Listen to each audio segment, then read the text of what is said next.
Folks, this one is a big one, okay? I'm telling you right now, it's a big one, okay? I am reading this on March 3rd. We are recording this on March 3rd.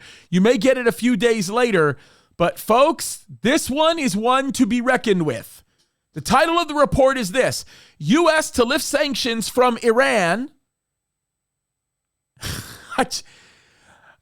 I'm just blown away by what I'm looking at. Let me repeat that again. U.S. to lift sanctions from Iran.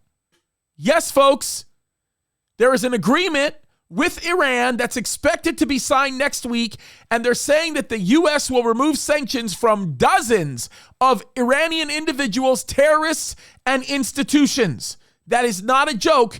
It is going to happen. Now, here's the thing that's interesting.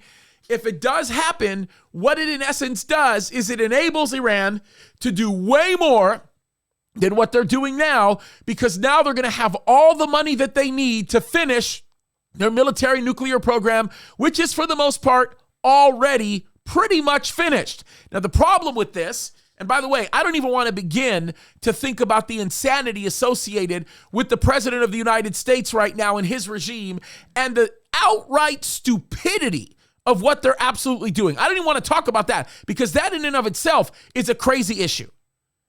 But I think I agree with the words of Benjamin Netanyahu when he heard this report. And I want to say this. I'm going to read his quote, and then I'm going to tell you the interesting side of this with respect to Bible prophecy, okay? Listen to what Netanyahu said. In the article, I'll quote it. Former Prime Minister Benjamin Netanyahu said in response, Bennett and Lapid are saying nothing and doing nothing while Iran is rushing towards a terrible nuclear deal that endangers the security and future of the state of Israel.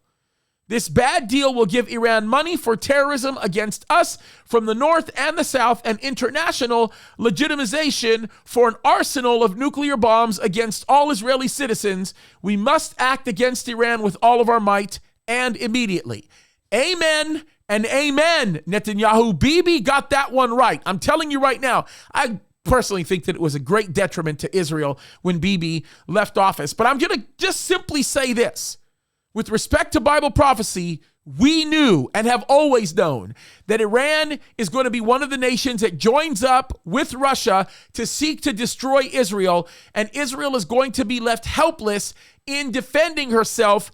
But the good news is, according to Ezekiel 39, God will have his hand in destroying these opponents of Israel, and it will be very, very obvious that God is the one who actually does it. But folks, I'm telling you, we are looking at the world stage beginning to set itself up for what we read about in Ezekiel 38 and 39. I mean, think about it. You've got Russia, Ukraine. You've got the craziness going on in Turkey with what Erdogan is doing. You've got problems going on in Ethiopia, in Saudi Arabia, Sudan. You've got all the things happening right now in Iran. Babylon, who's basically bragging about a new international city that's going to be the greatest and sort of most ecumenical around. Folks, Jesus is coming soon, because all this stuff, when it happens, is going to happen during the tribulation. And guess what? We, the Christians, believers, we get raptured before the tribulation.